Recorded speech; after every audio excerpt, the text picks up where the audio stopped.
Assalamualaikum teman-teman. Gimana nih kabar teman-teman? Semoga kita semua selalu dalam keadaan yang sehat ya. Pemandangannya bagus kan guys? Ini adalah kebun kecilku. Di sini terdapat beberapa jenis Syngonium.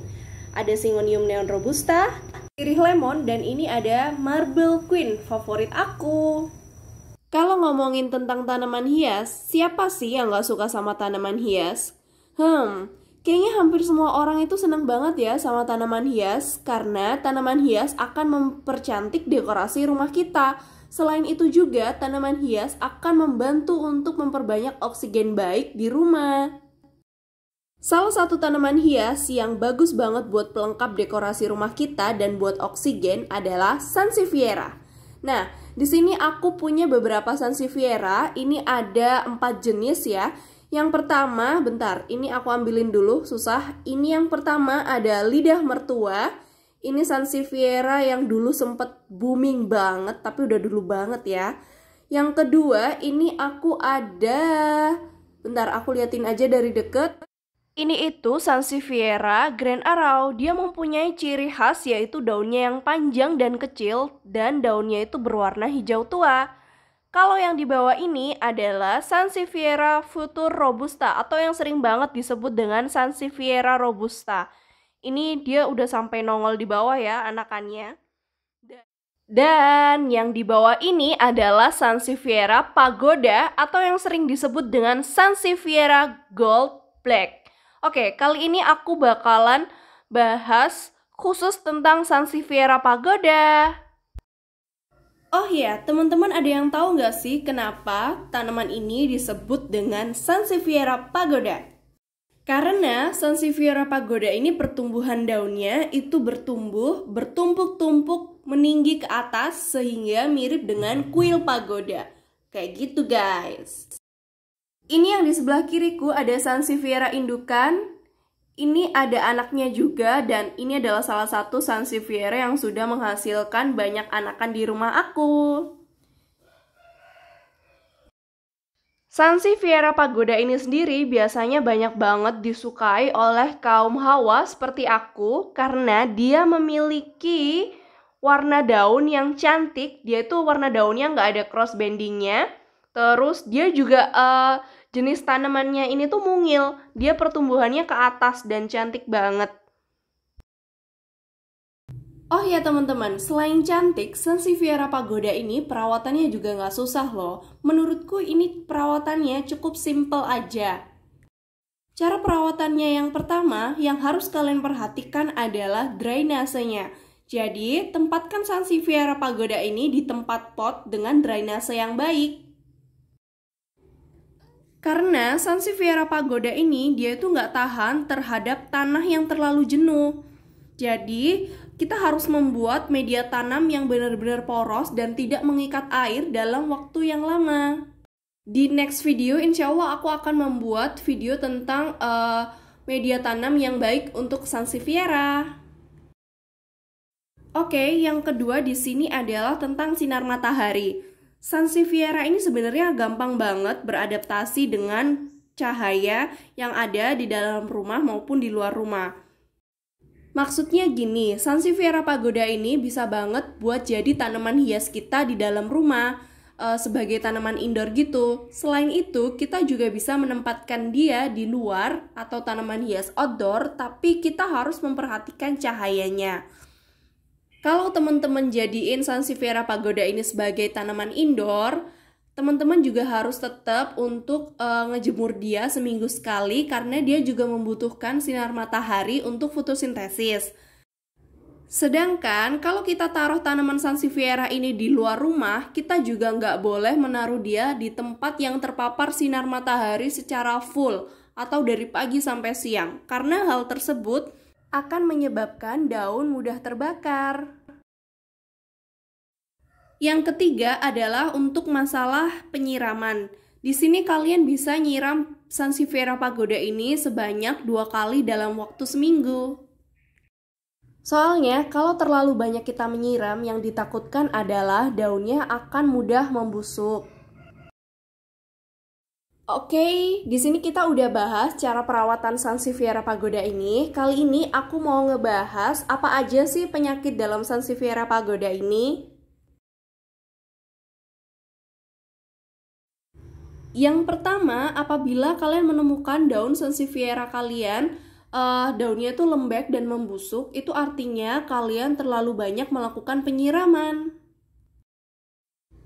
Yang kedua adalah daun mengering. Biasanya kalian akan menemukan di satu daun, tapi dia ada beberapa bagian yang akan mengering.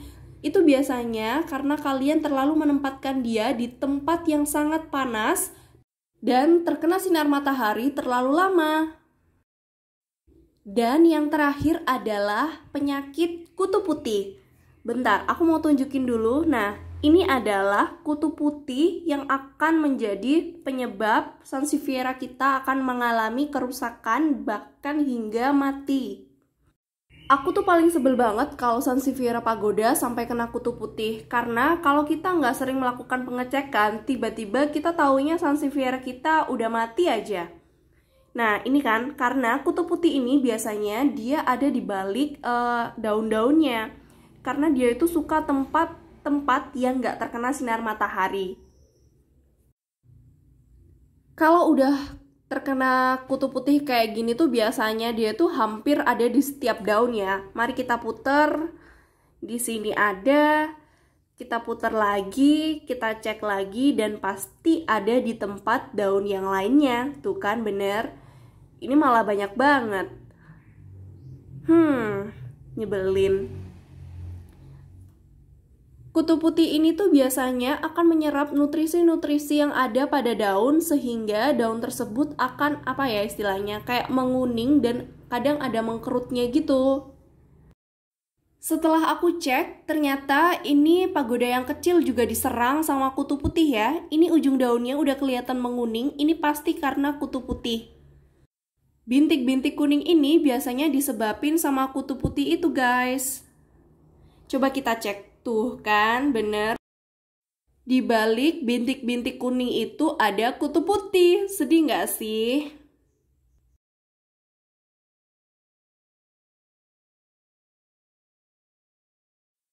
Biasanya untuk mengatasi kutu putih ini aku menggunakan neem oil.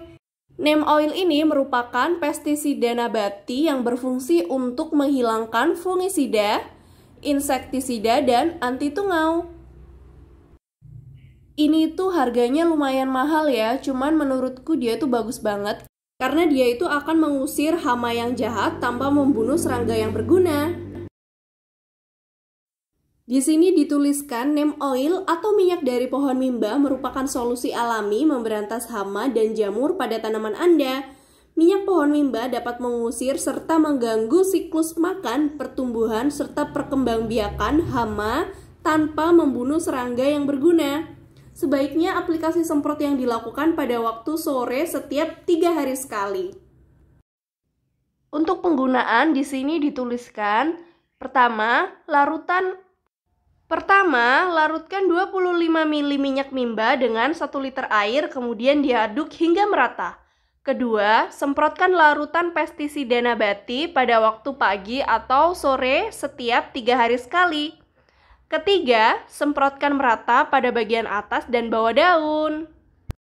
Cuman kali ini aku nggak semprotin ya, karena kali ini aku mau usap aja ke bagian daun yang diserang sama kutu putih itu. Yuk ikutin aku guys.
Ini air racikannya udah jadi, sekarang tinggal kita lap aja ya.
Oke teman-teman, video kali ini sampai di sini dulu ya. Insya Allah next time aku mau bahas tentang media tanam Sansevieria sama cara memperbanyak Sansevieria Pagoda.